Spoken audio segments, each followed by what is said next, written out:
Good evening. Good evening. Good evening. Take this time to thank everyone for coming out. I really appreciate it. And I want to acknowledge my family. First of all, I want to thank God for being here and providing this opportunity. And I want to acknowledge my family. Make sure I go around the room. So, first of all, my dad is here, Velencia Stovall. My sister Sharon. My brother Carl. My son Lovett, he wasn't here. My fiance James was in here. I wasn't around the area. My daughter Christy. My nephew T. Wesley. Bianca, my niece Bianca. My niece Monica. My aunt Sandra. My cousin Jamie. My cousin Bo. My sister Frida.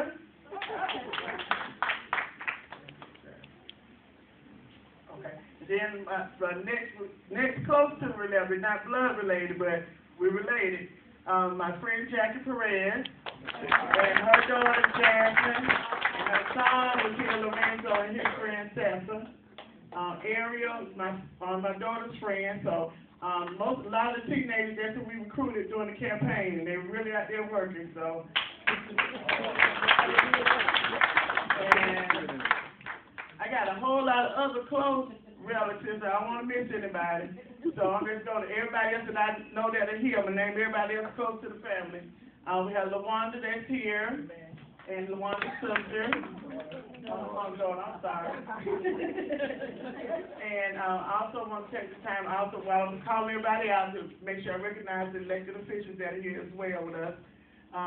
Close, big sister, Parker Adams. She's Mayor Pro Tem of Forest Park. All right. Got that table. And I have my friend Jay Brown that's here. Jackie Williams, another close friend. I don't know how I forgot my Aunt Mary, but she's always... I know that's right. She's always doing the PR. And Jackie's niece is here with her. Another close friend of mine, Marla, is here. Appreciate it. And Vicky Warren, another close friend. All right. And we have our school board member, Jessica O'Reilly, that's here. All right. The best. And we have State Senator Velencia Stovall. She had the first thing on the All right. And this is James, my fiance, came in. And this is Bo's friend. I'm not sure what his name is, but we appreciate him too. And my youngest cousin is here, who my sister's holding. His name is Zenfon Jr.? Yes, okay, it is. Zenfon, we call him Z. All right. As well. And another friend of the family, been on her a long time, Adriana. She's sitting in the back kind of hiding a little bit, but she's here. I think I got everybody. And then we have a guest here with my Aunt Mary, who came to join us all from Cobb County. And she's with the Greater Business Association. Okay, she's with the Greater Business Exchange Georgia Association. So one of the reasons why we decided to put on this event, and we appreciate you all coming and taking time to be with us, is during the campaign I had a three platform that I basically stayed with the whole time, which was the book, the book, and the ballot. The book dealing with economic regeneration, the book dealing with education reform, and the ballot dealing with voter empowerment, which is all three are very important.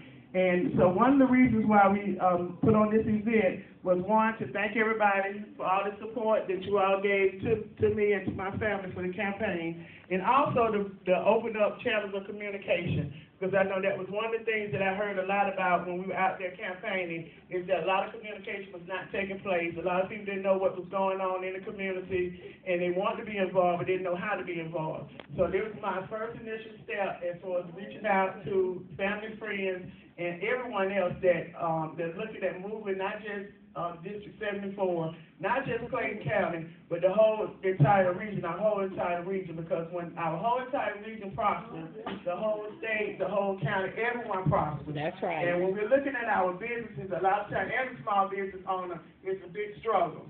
And one of the things, when you don't know where to get the resources from, that's when you struggle the most. And as a small business, a lot of times you don't have the money up front to go and pay for a consultant to come in and tell you what you need to do, how to put a business plan and all that together.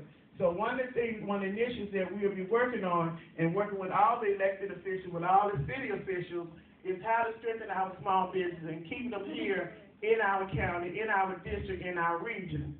Because that's where the money is going to come from. When it's on the first part, I don't think they have property taxes. Yeah, right. No property tax. Right.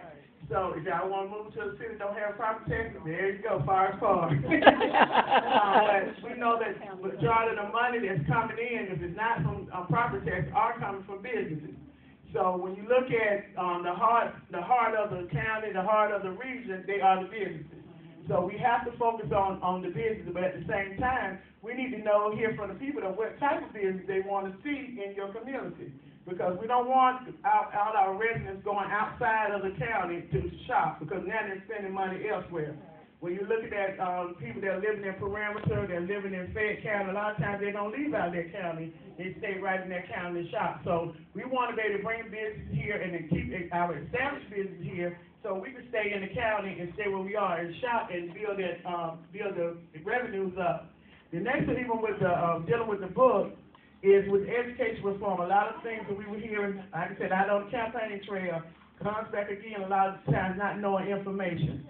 And really getting our parents involved more than what they are. A lot of times we have working parents that are working 2 and 3 jobs and just can't get up to the school. So we got to come up with innovative ways that we can reach out to our parents and let them know that they're important. Even start with going back to our businesses, as far as even looking to see if there's some kind of tax incentive that we can maybe give to businesses that allow parents to come and volunteer at the schools. So then you got a win-win, because the business is to get that tax incentive, and then the key is that we're getting our parents involved. So those are some of the things, and even establishing an educators council. So anyone dealing with children in the education field, we want to establish a council for them to be able to voice their opinion and tell us, give me some ideas so I can share with the other legislators on things that we need to look at while we're down at the Capitol. Because a lot of times, I know for me, I don't know everything about education. I tell you about parents, but when it comes to sitting behind their old desk and having to deal with those teachers and all the things that are coming down from the state and the federal, I don't know about it. So I need to be able to be open up to be able to hear those things. And lastly, the ballot. If we don't empower our people to get out and vote and understand the reason why they need to vote, then all the other stuff really won't matter. And a lot of times, we were looking at the last election, the primary, it was really bad that we didn't have enough people really coming out and vote versus the amount of people that were registered. And then even looking at the runoff election, the same thing. So looking at it, we have to start younger. We have to start with our kids in elementary and middle school and high school and educating them on what is the governmental system made of, what is it all about, and them understand. A lot of times they don't know who the mayor is in their city, they don't know who the state representative or the senator. And that falls on us as the adults to make sure that we're educating our kids. So starting with that, doing our voter registration, but even beyond that, educating our people, the ones that are already registered, and now we have high school seniors that are eligible to vote this upcoming presidential election. So that's one of the things where we start kicking off and seeing how we can get in those in the schools, and if not in the schools, outside the schools, to get those high school students educated on why they need to vote and what's the reason for it. So I'd like to thank everybody again, and we'll still be here. We'll be here till 7. I know some people be coming in and out. I want to make sure I took the time to thank you all for coming out. So my website is gostovall.com, and if you haven't joined on the email list, which I think all of y'all have, because that's how you got the email, but if you did, then please join so that other events that we'll be hosting, we can make sure that we get the information out. And I do want to apologize for the mix-up in the location.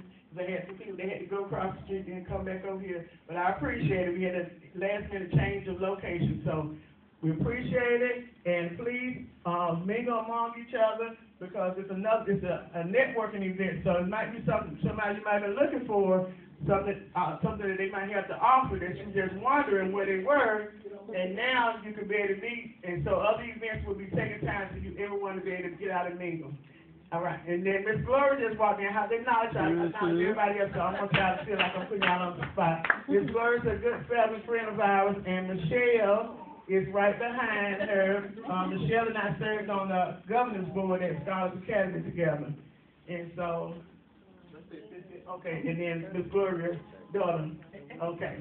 Well, so we're going to turn the music back on, and if you have any questions, right now, I'm open. If anybody have any questions you'd like to ask, yes. And where is your district again?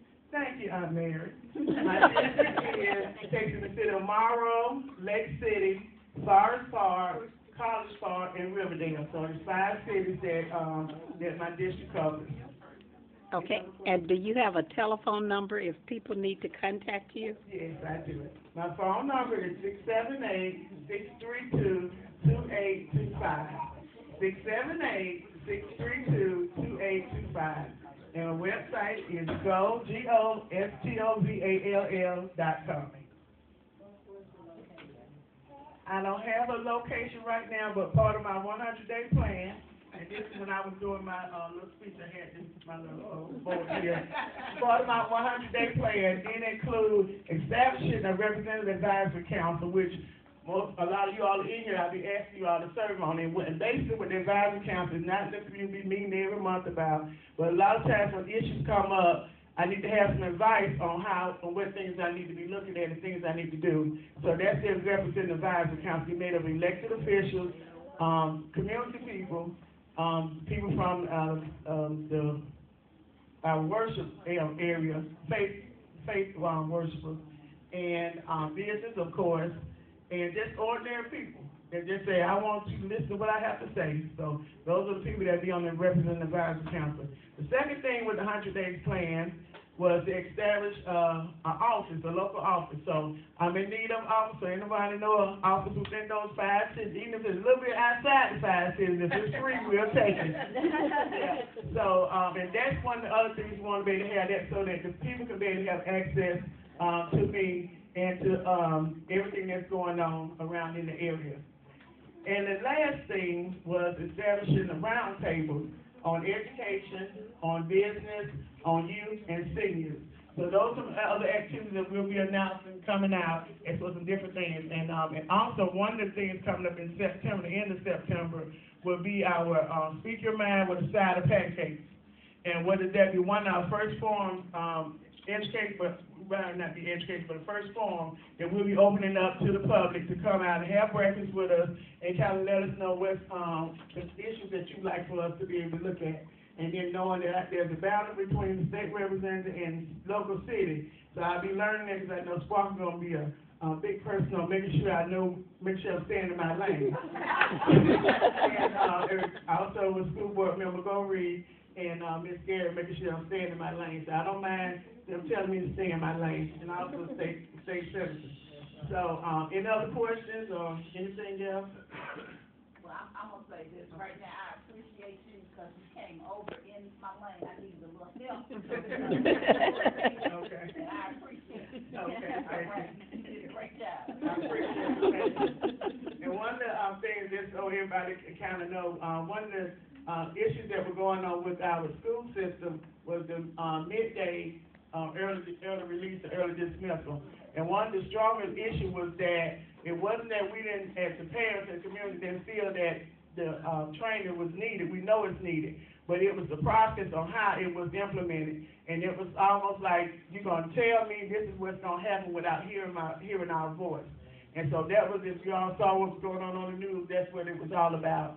And one of the things I spoke, C. Wesley spoke, and some other PTA leaders spoke as well on, you need to listen to what the parents have to say and the stakeholders when it comes to that, because there are other issues beyond letting the kids out early, and some other things, ramifications that can happen beyond that.